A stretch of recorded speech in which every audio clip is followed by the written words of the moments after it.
राजमाता परिसरातील वांजुळपाडा येथील एकनाथ चिंतामण मेघा वयवर्ष 36 यांच्या शेतातील घराला शुक्रवार दिनांक 13 रोजी रात्री 8:30च्या सुमारास आग लागली। यात रोख रक्कम 1.5 लाख रुपये, धान्य, कपडे व जीवनावश्यक वस्तू जळून खाक झाल्या। यात जवळपास 5 ते 6 लाख रुपयांचं नुकसान झालं। सुदैवाने जीवितहानी टळली आहे। आगीचं कारण अद्यापही समजू शकलं नाही। वांजुळपाडा येथील प्रभावती एकनाथ मेघा वयवर्ष 34 व एकनाथ मेघा वयवर्ष 36 हे डोंगरी देव बघण्यासाठी गावात गेले असताना ही घटना घडली। यामुळे सुदैवाने जीवितहानी टळली।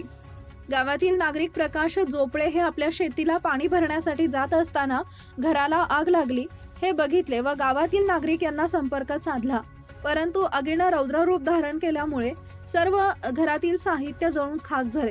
भाऊराव जोपळे, मधुकर जोपळे, रमेश पवार, दिलीप पवार, कांतीलाल पवार यांनी मदतीला येत आग विझवण्याचा प्रयत्न केला, परंतु आगीने रौद्र रूप धारण केल्याने